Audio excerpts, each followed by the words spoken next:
Welcome back to Crosstalks. Since the first talk of this evening ended, you have aged about 12 minutes. And chances are you are going to live for many minutes, hours, days, and years more. Over the last 40 years, life expectancy around the world has risen dramatically by 11 years for men and 12 for women. How do we prepare to make the most of this extra decade?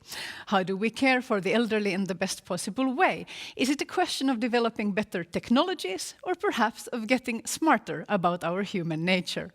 Here to discuss these questions are Maria Larsson, professor in psychology at Stockholm University. Welcome. Thank you. Hjalmarsson, a PhD in technology and health at KTH. Welcome. Thank you. And Marta Szebehely, professor of social work at Stockholm University. Welcome. Please give our guests a warm round of applause. Marta Szebehely, your research focuses a lot on the institutions and organizations providing elder care and on how this space is changing. What are some of the trends happening in this field? Oh dear, there are a lot of things changing, and I have been following elder care services in Sweden for some 30 years. But I think in order to understand the changes and to evaluate them, I think I want to say a few words about what is characteristic about Swedish elder care services, right? We used to talk about the universal model, the idea that all social groups, independent of their own financial situation, would have equally good care services. Therefore, Sweden have been a very generous funder for elder care services, and we have provided publicly provided high-quality services to all older people according to their needs, not according to the size of their wallet. So that is kind of an important starting point. And this has been, so elder care is kind of a social infrastructure. It is something that is important not only when you need services or care at a certain point of your life, it's important for your family. Because if there are no services, your family have to provide care for you. And we know that Swedish older people, they prefer the former care services. They don't want to be cared for by their families because they know that the services are of good quality. So that is kind of an important starting point, I think. So we should be very proud of what we have had in elder care services. So what is then happening? Well, for the last 30 years, actually, or at least since the year 1990, the resources haven't kept pace with an aging population.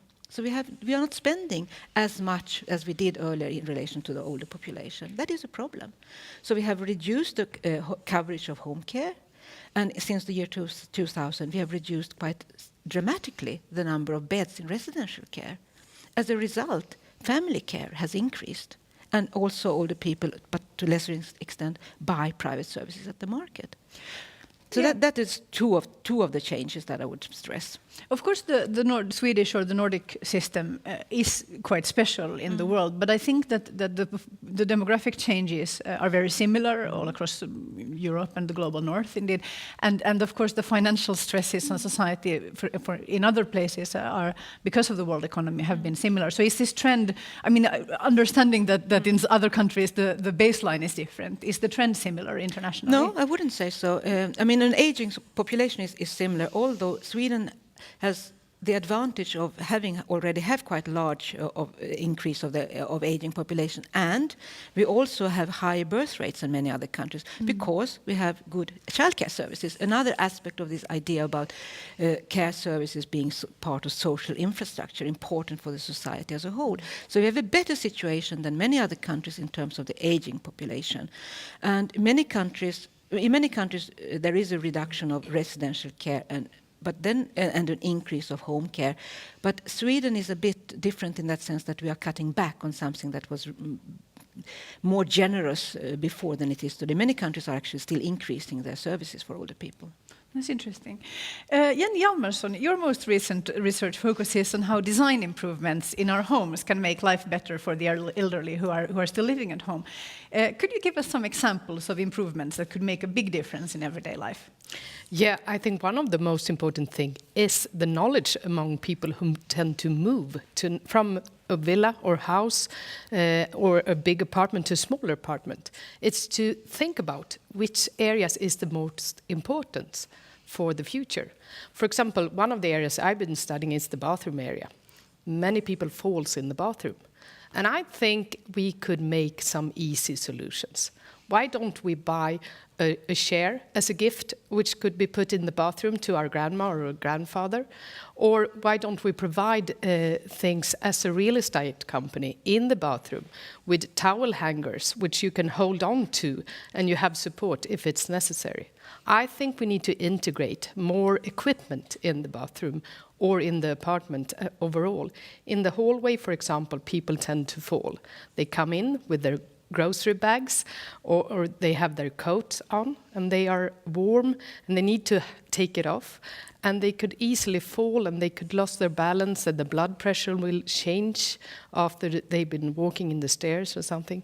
Please keep something in the hallway to sit on or to hold on to. That's easy solutions. Well, that's interesting. I don't think I've ever thought about that.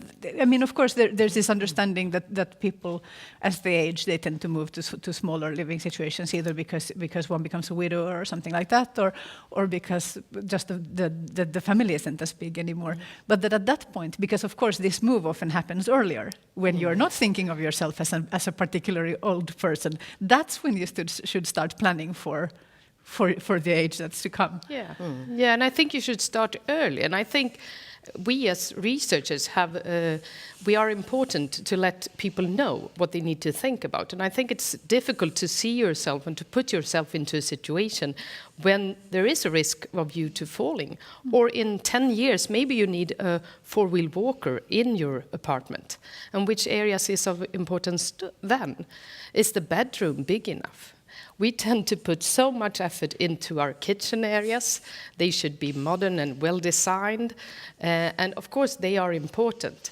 But I think there are other areas, as the bedroom is big enough for you when you grow old. And I think the home care sector need to increase, because as long as people feel secure at home, they like to live in their own home, in their social environment, which they like, and where they feel secure and safe.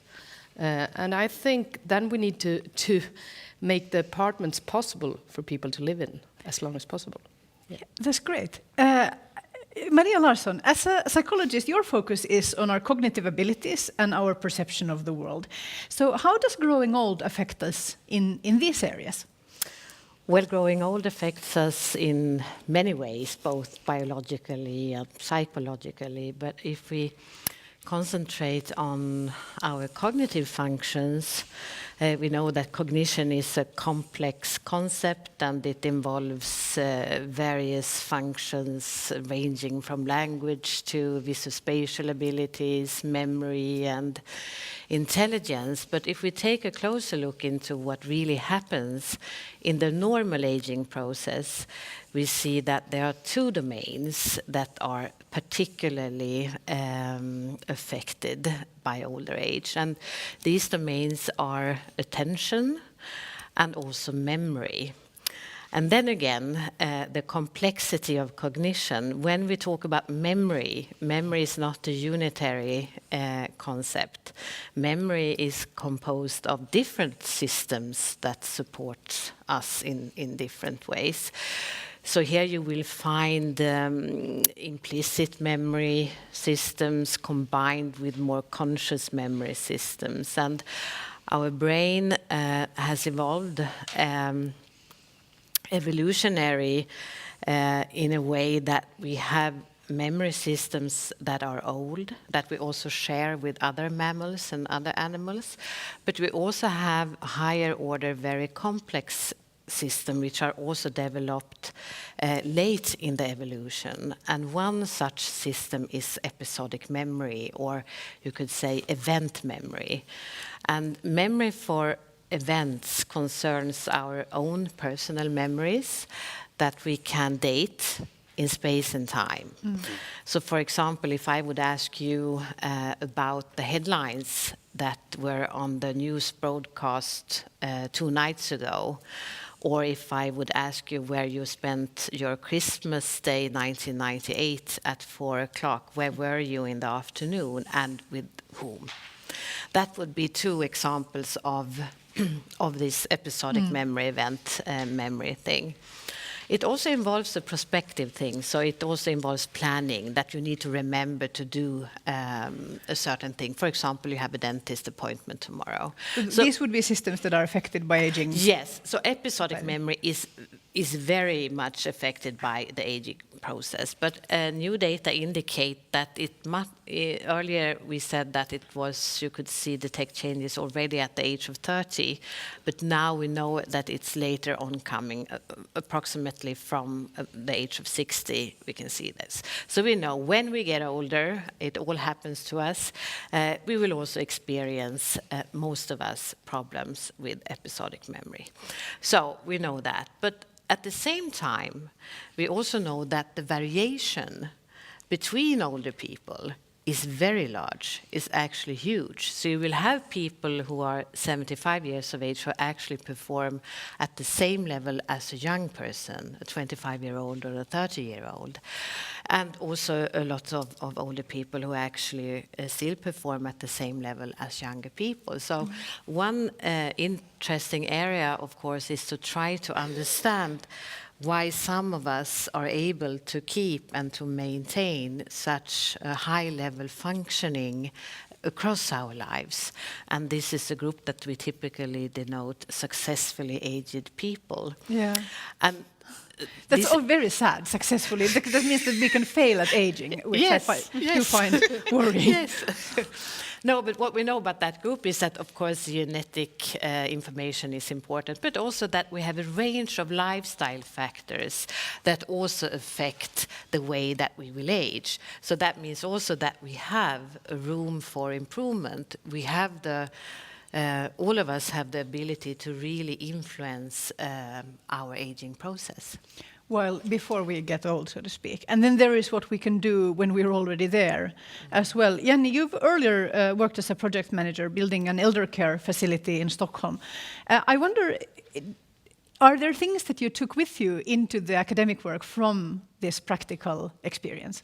I would say that's where my research started, because when I got the opportunity to become a project manager for this place, I was thinking, what is it that will make this place a place where old people prefer to move into? Because in the media and everything, we describe so much about elderly care facilities, how scary they are, how bad the care is. And I can tell you from my own experience that most of it is not the truth. But how could I create an environment where old people, when they arrived there, said, this is a place that I'd like to stay?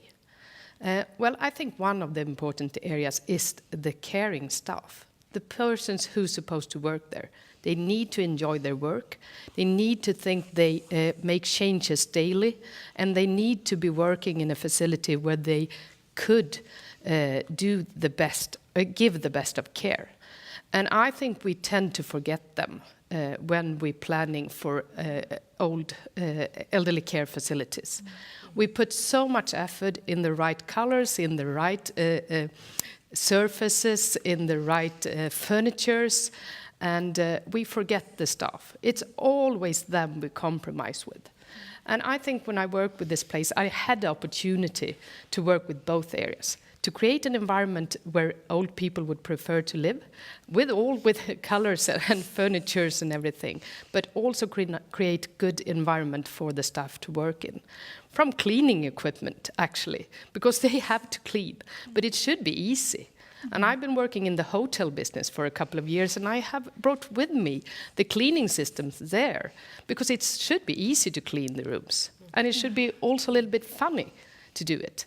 And I can tell you, I have some struggle when I had to taught the assistive nurses how to use the equipment, because they were not used to this. They were used to having buckets with water to carry around, but they like it now, and they are kind of proud of it. And I think that's the most important area, to have a room to have a rest in, which is nice, comfortable, and where you really can relax. Marta, what are senior citizens most worried about? When Okay. I would just comment on Jenny, if I may, because I think that's very important what you say, because elder care can never be better than the conditions for the workers. And I do agree that we tend to not take that into consideration enough. And I think we should be really proud of our residential care services in Sweden. Compared to many other countries, we do have good residential care. If we talk to an international audience, I think it's important to stress that you have your own apartment in a nursing home in Sweden. Yeah. You have your private little cooking possibility, or sometimes the kitchen, sometimes just a cooking possibility. You have your private bathroom. You do bring your own furniture. You have privacy, and you also have a possibility to be with other people. Privacy and togetherness, and that is very important, and it's not, as it is in many other countries, that people are generally afraid of having to move into a nursing home. They actually are more afraid of not having a chance to get to a nursing home than they need. So I think you asked about what people are afraid of. Yeah, what people are most worried about. Yeah, so one worry they definitely have today is that there will not be a residential care place, a nursing home place when they need, because of the very radical cutbacks of nursing home places in Sweden. That is absolutely a big worry today, because I do agree with Jenny that most older people do want to stay at home as long as they feel safe. But when you're bedbound, or when you have dementia, when you need help 6 times a day or 8 times a day, you can get it in Sweden with home care. But then you will meet very many different people. You would, in most cases, prefer to be in residential care at that stage. That's important. We're going to talk more about this later, also about the sensory aspects of the care homes. But I'd like to bring in our Skype guest. Laura L. Carsten is Professor of Psychology and the Fairleigh S. Dickinson Junior Professor in Public Policy at Stanford University. Welcome to Crosstalks, ma'am. Thank you. At the Stanford Center of Longevity, your mission is to redesign long life. Can you give us some examples of how you're trying to achieve that? Yes, our approach is to say that we've added 30 years to life expectancy in the last 100 years. But the way that we live our lives continues to be guided by a culture and social norms that have evolved around lives half as long. What we want to do is to redesign the culture so that it supports us all the way through. How would one go about doing that? Yeah, big challenge. Well, we have organized our work around 3 research divisions. One is focused on mind, which includes emotion and decision-making, engagement. One is focused on mobility, both the physical fitness of individuals and the built environment in which we live and age. And the third division is focused on financial security. We maintain that to the extent that we can create a world where the majority of people arrive at old age mentally sharp and physically fit and financially secure, then the conversations that we're having about old age and frailty can morph into ones about long life and new opportunities. Your research shows that older people are happier than young people. Is this correct? It does appear to be true. This has been examined now in cross-sectional studies, that is comparing groups of individuals of different ages at one point in time. It's also been shown in longitudinal studies over time within individuals that we see improvements. Now, I should add, if I may, that sometimes the headlines pick this up as, old people are happy. And a happy and a happy-go-lucky sense does not really characterize it. Rather, what we see is less intense negative emotions, better regulation of those emotions when they occur, and a balance, a continuance of positive emotions. So on balance, we see improvement. Thank you. I think this is fascinating. Does anybody feel that that's relevant to your work, Jenny? Yeah, well, I always tend to bring forward the importance of respect for old people, and their knowledge and their wisdom is coming with age. And I think you said that we prefer to get formal home care, but it's also relevant that this old population that growing is actually going to become a huge resource for us, and we need them to be able to participate in the community, and it gives meanings to their life if they can help a neighbor or a friend or someone. If it is to book a doctor's appointment, or if it is just to go visit them and bring them a new flower or something, I think that's important to create it, and we need to be needed. That's something which is increase our ability to live happy. So one of the things that we're talking about, perhaps, one of the flip sides, perhaps, of this universal system is that there is a risk of the old population being ghettoized. No, not at all. Marta doesn't agree at all. I would absolutely not agree to that. Because, I mean, we do know that older people have a lot of contact with their family in Sweden, actually more in the Nordic countries, even though family members do not provide as much of the heavy hands-on care, but you do have social contact. You meet with the family, and there is a historian, a Swedish historian, who has said that we have very good relationship between generations in Sweden today, much better than we had at the time when family were forced to provide care for their parents, because it's not a good thing to have to provide care because there is no other option. It's much better to sit. Talking about people who are really frail and bedbound and sick, and the family can come and you can talk about your existential fears, you can talk about your positive memories that no one else can talk to you about, because it's only these people who know it, but you don't, and they can spend more time to do that because they don't have to do all the other practical work because there is a care staff doing it. So I think that is very important, and I would there is no reason to believe that Swedish people or people up in the north feel more lonely than in any. Actually, they're actually the opposite. In Southern Europe, you find older people who report to be most lonely. Maria Larsson. I would like to return to your research and the memory systems that we were talking about. You have looked in particular on sense and memory and in connection with aging. Could you tell us a little bit about what kinds of memories are triggered by sense in old people or in people in general? What do you mean by sense? You mean the sense of smell, or? Yes. Sense. I guess. Oh, sense. Okay. Yes. Now I'm with you. Yes. One might think or wonder about why should you study the sense of smell in aging? What's the point in doing that? But first, I would like to say that we know still very little about this sensory system, which is a shame because it's very important for us in various ways. One important feature of the sense of smell is that it's an excellent warning system when it's functional.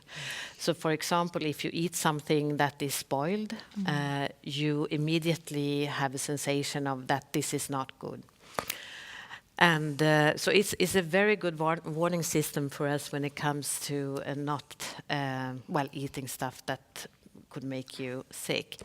If you lose your sense of smell, which is quite common in old age, or that you have quite severe reductions in your ability to perceive olfactory information, of course, this will also the risk of that you should get affected by spoiled food is larger.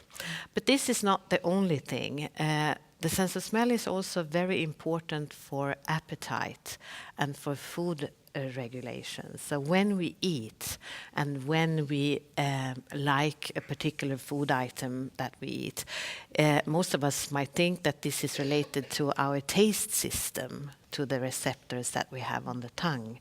But this is not the case. Most of the experience that we have when we eat is information that comes from the sense of smell, from the olfactory sense. I think most of us, or most of you, know what happens if you have a severe cold, for example, and you eat. Quite often you have the experience that the food doesn't taste anything.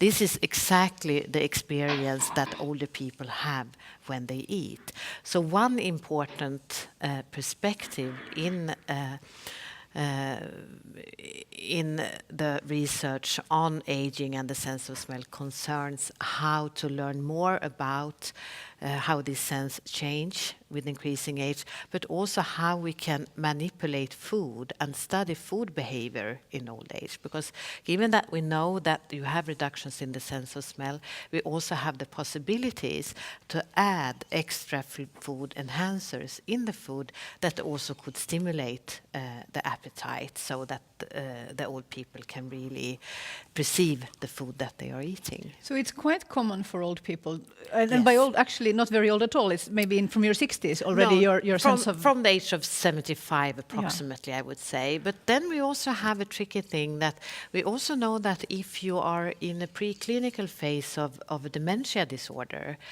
one of the first symptoms that you have is actually that you become smell blind. This is very common. So it might also signal that something is going on in your brain. So we are using smell tests in order to probe early cases of dementia.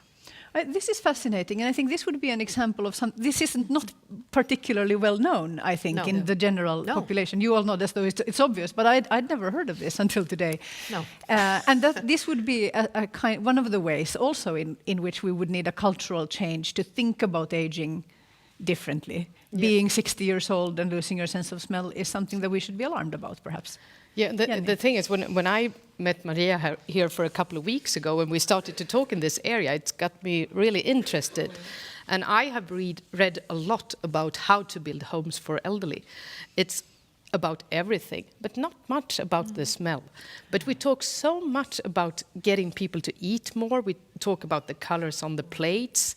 We talk about the sound in the environment. We talk about to create some calmness. But we of course we bring forward that the food should smell good, but not as with such a high knowledge as you got about how to create this. And I didn't know how bad it was, actually. And I think that's of huge importance, and we need to bring this out more. Yes, absolutely. May I comment on yes, that Maria. and just say that also one perspective from that is that the sense of smell is an emotional system. When we perceive a smell, we immediately have an emotional reaction. Is this a good or is it a bad smell? So also when it comes to food, and if you want to stimulate the emotional life in old age, you could also think about using different types of smells that also might come to us through the food. That's fascinating. Marta? Yeah, I just wonder whether if you should have more spices also in older people's food in order to improve their appetite. Yes, I guess. Spices, of course, but then also I know there are some really interesting studies out there where they actually work with food enhancers. So they are sort of adding flavor. So if you, for example, are eating carrots, you can add some extra carrot taste to that. So for a person with a normal sense of smell, that would be too much. But for a person who maybe have a very high threshold to be able to perceive the olfactory information, it would be like a normal perception. I think this is fantastic. What is happening here right now is cross-disciplinary sort of development and thinking happening. Professor Carsten, I wonder, it would seem to me that the study of aging hasn't been a very high status field previously. I wonder if that is going to change, and I wonder if you would have any advice on, or from your experiences at the center of making a multidisciplinary environment for the study of these topics. Mm-hmm. I think we require interdisciplinary exchanges to solve most problems that society faces, or most challenges, I should say. It's unusual that a single discipline comes in and says, oh, I can fix that. At the Center on Longevity, we work with engineers and economists and psychologists and physicians on a regular basis. And when you're trying to address a particular issue, you need all folks at the table. So it is important. I want to say that I think some of our disregard of the study of aging probably is rooted in a kind of an ageism, or a disregard for older people. But we have to keep in mind that we have only very recently in history reached a point where we have aging societies and societies that have more people over 60 than under 15. So this is a new challenge, and you need to respond to it efficiently and effectively. I would ask the same question of you. Do you feel that this is not an enough prioritized field, Marta? I mean, in a way, I think we reflect the gender of us here reflects that this is not the high status field of I didn't research. want to bring that up. Thank you. But I brought it up. Yes. Yes. So I mean, it is. I think it's a very important area, and I mean, I happened to end up in elder care research. It wasn't something that I very deliberately chose. But I think it has been an extremely interesting field, and I think it's, and partly because of the aging population, but also if you're interested in issues like equality, gender equality or class equality, these things comes out so clearly in old life because you have had a long life, and then of course the differences that have been there all life, they become actually increases once you get old. So you can study all those things, and also I think it's so interesting to study care work because it's such an important. It's so important for the whole society, the conditions under which care workers can provide good care. So I find it a fascinating area to be a researcher in, and I'm very happy that I ended up in this one and not in youth unemployment, which I actually thought I would do. the very opposite. On the show, we often ask people this question, and I mean, and quite often we ask it with people who are working with hard technology. But let's try the experiment and see what happens in your particular field. What is the next sort of breakthrough or limit that you're excited about? What is the knowledge that will unlock something in your particular field next? Who would like to go? Or if that's very difficult, the question can also be, what are you super excited about when you go to work? But I think is actually, you are on to something when you ask about this area, because what needs a breakthrough, it's actually that people try to understand that this is a really important area. It needs finance in this area. And we need to create meeting points for people like us. And I think, we don't have any men here, so I think we can talk clearly, because we could say that this isn't a complex area. And I think a lot of us need to get into it with an open mind and maybe not be so result in focus. We couldn't be the ones that get this huge idea and point out that this is what we bring forward.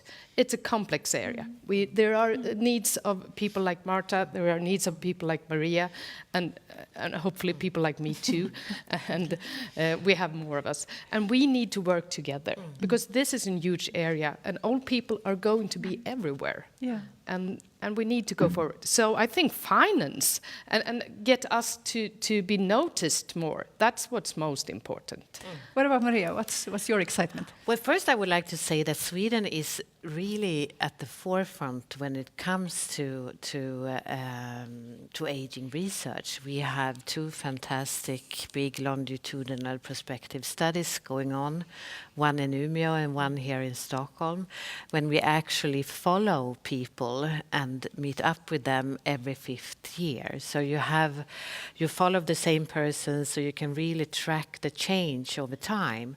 And this is unique, and it costs a lot of money to run studies like that, of course, if you compare with cross-sectional perspectives when you just pick in people and you test them and then you analyze the data. This way we can really see the change over time.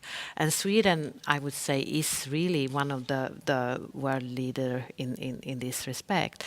For example, we saw quite recently that typically one would say that episodic memory would start to change around the age of 25.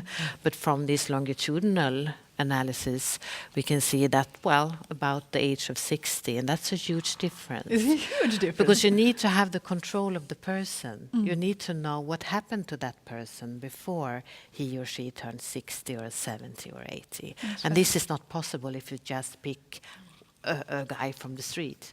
So there, the access to all of this new hard data is one excitement. What about Marta? What's exciting you right now in your field?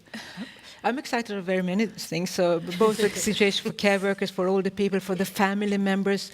So I have just collected a large data set about the consequences for family members of older people, how their work life is affected by their caring responsibilities. I'm excited of those kinds of things, to follow up what's happening with in Sweden nowadays. A larger proportion of care is provided by for-profit companies, and we know very little about the consequences for the users and for the workers and for the distribution of care, the equality perspective. So a lot of things I would like to know more about there. So I don't have this kind of one particular thing, but I think this idea about cross-disciplinary work is very important, because aging happens cross-disciplinary in a way. I mean, we age physically, we age emotionally, we live in a society, we need technology, we need care. So if you, in order we're to part of a financial system and so on. Exactly. So I think you really need to look up on these issues from very different perspectives. What about Professor Carsten? What do you find? What's the next knowledge breakthrough you're looking forward to? Well, I think there's one in basic research on cognition, and there's another in technology. So let me take each one. One of the current exciting breakthroughs, I believe, is that we're beginning to see that we have probably overestimated, exaggerated cognitive decline in normal adults. And rather, we see a very steep downward trajectory for people who will go on to develop a dementia, and a much lesser slope in individuals who are not going to get that disease. Probably the good news about dementia, the only good news about it, is that most of us won't get it. So even though it's a major public health problem, we need to consider both healthy people and people who will be healthy throughout most of their lives, and those who are going to get a serious brain disease. So I think separating those two, and it's coming from longitudinal studies, is something that's enormously exciting and a game changer in how we think about the possibilities for aging societies. Now, the second is in technology. And as some of your guests on the panel have been talking about, there are a number of ways that technology can improve the lives and the safety, the healthcare delivery of aging individuals so that they can remain independent in their own lives. Are we looking at things like robots in care? That's what the press always likes to talk about. Is this something we're expecting? You know, I think we've tended to go in that direction, and that is the very high tech, where robotics, for example, would be involved. And there certainly are some approaches to robotics that are relatively low tech. But actually, I'm thinking of some products like sensor monitoring in the home that is passive monitoring. You know, a person could put 6 sensors in their home, and those sensors would track the individual and provide information to another person only if there's a change in pattern and habit.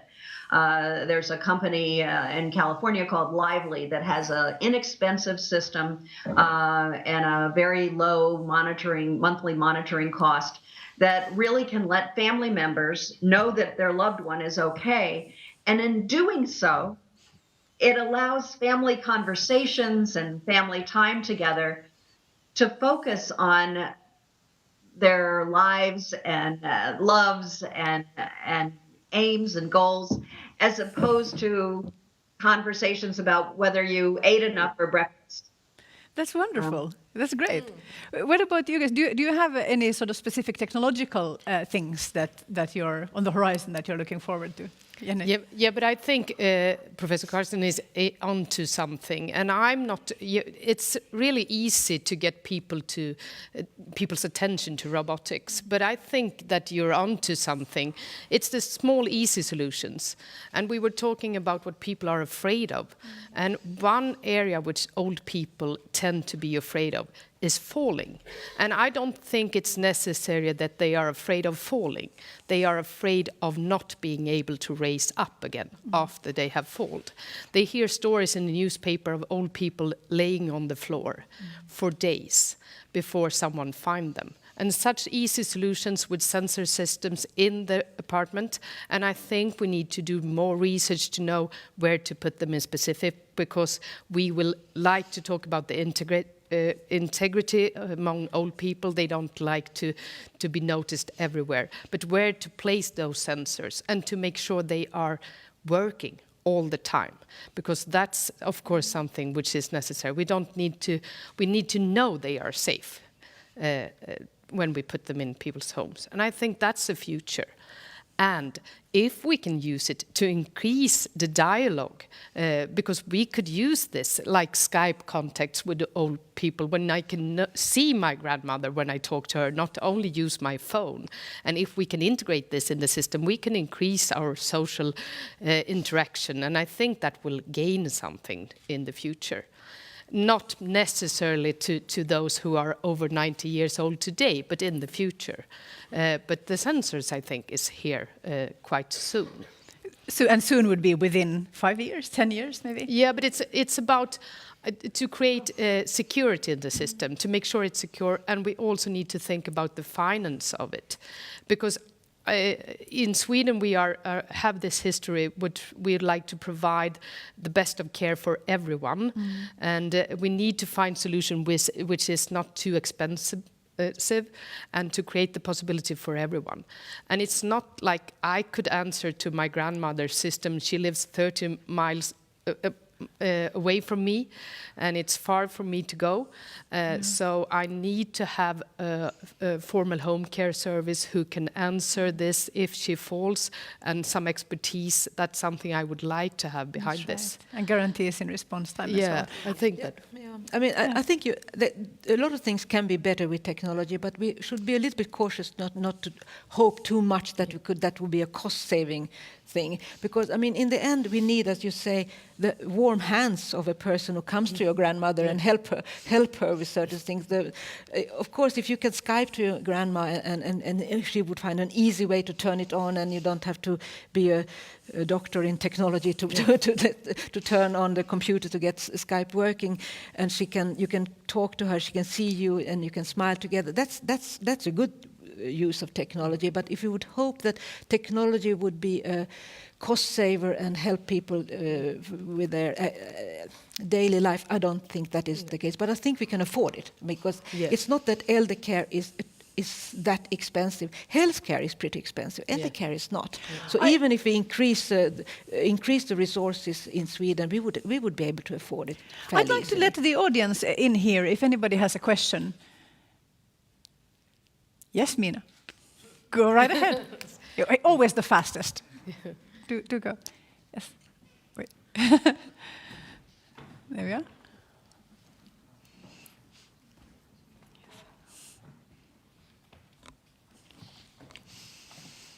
Please. Hi. Well, I just believe that it's not only scary, but it's terrifying to feel any pride about this elderly care here in Sweden right now, after all the cutoffs and all problems, especially that the nursing staff are being really underpaid. But what I'm thinking about is that not just the breakthroughs and the future, it takes a long time, but what are we currently doing to reach this level of optimization that Jenny talked about when it comes to helping the staff to work more, or to be familiar with the place and make it easier for everybody? Since we reached that already, how can we reach this optimization over the whole country instead? Okay, so what I hear this question to be about, one of the things it's about is knowledge sharing, right? So how do we take best practices and deliver them? There are some different answers to this, I think. Would you like to pick one aspect, anyone, and pick it? Marta? I think it was a bit of criticism to what I said, that I think we should be proud of our care services. I think that is what I heard in your question. And I mean, I do know that we have problems in Sweden, but we also should know that compared to many other countries, we have good elder care services. And and I think that it is a good, it says something positive about elder care in Sweden, that most older people actually do want to go to a nursing home. They're not afraid of that. I worked quite a lot with colleagues in Canada in particular, and there is much more fear among older people to end up in a nursing home, and that could be the worst thing that happened to them. People don't have that fear in Sweden because we have reasonably good quality, and we do underpay our care workers. Care workers are underpaid all over the world, and they are not more underpaid in Sweden than in most other countries, actually the other way around, because at least in Sweden you earn more to work in elder care than at McDonald's, which is actually the opposite in many other countries. But that doesn't say that I don't think that we should pay them more, because if we don't pay them decent wages, why would they want to stay in this very important and the growing work market. Pardon me? And the work market that is growing. We will need more people. Yes, I mean, would you like to follow up? But I guess there is a difference that, yes, it is a good system, but when it goes from being good to getting worse, then it should be a warning signal. Yeah. When we see that the Netherlands is building, like, they built a whole village for people with dementia, for example, and they're investing more in that sense. So when we are going back, even for one step, and it still looks good, that does not mean that it's not a warning signal that it's going to get worse. I very much agree, and that definitely we have reached. We should definitely build more nursing homes today. We should open up those that we have closed and build more, and also put more money into the system. Use more tax money. But anybody else? Yeah, but I think. Because one interesting area, if I go, for example, to this place which I've been, Löjtnantsgården, which is a nursing home, but in that home there's also old people living in senior apartments. And they love the place and they think the social meeting points are working, but they actually tells me one thing. They tell me, Jenny, it's only old people here. And they tend to miss the young people. And they like their neighbors, and many of them have met new friends. But I think building up communities with only old people is not necessarily right for everyone, at least. And I think most of us would like to be integrated. My daughter loves to go to our neighbor, who's, I don't know, she's over 70 at least. And they meet and they talk about the dog, and they have this huge knowledge from each other, and they interact. And I think that's important. We need to not be afraid to integrate with each other. Professor Carsten is nodding at the integration.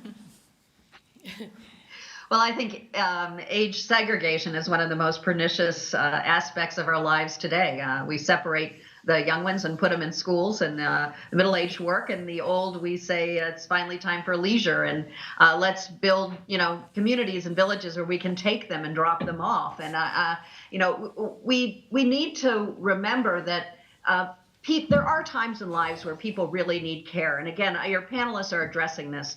Most of us will not die of accidents, and then instead we will die from diseases that will make us very ill for some point of time.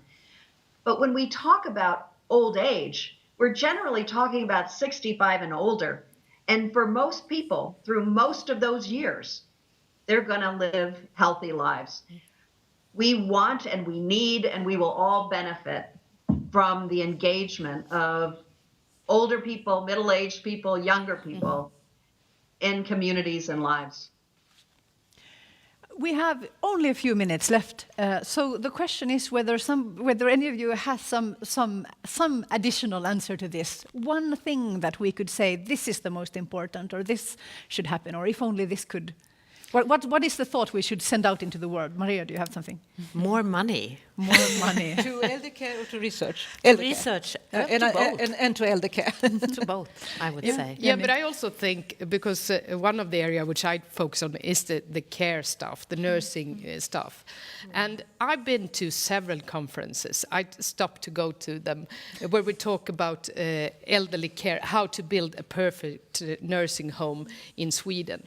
And everyone focusing on the old people. And let me know, I choose to work with old people because I love to work with old people. And But we could not only talk about them. We need to remember the nursing staff who's supposed to work there.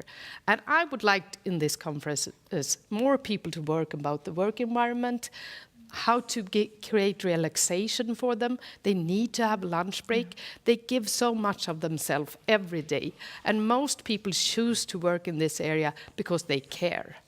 And I guess one thing, well, we're going to have to end here, but I think one thing that I have learned from this conversation is that there is so much exciting work to do, whether you're a grad student in technology, whether you're in social sciences, whether you're, across fields, there's a huge market for innovations, there's a huge need for high-level research in these topics. And yes, as you say, funding, we shall go out and fight for this today. That's all we had time for this evening. Thank you so much, Maria Larsson, Jenny Hjalmarsson, Marta Szebehely, and via Skype, Laura Carsten. Thank you so much. Also, a warm thanks to the students here in the audience and you viewers watching around the world. Crosstalks will be back on March 27th with a brand new show about the world of mathematics and statistics. Until then, be safe and be brave.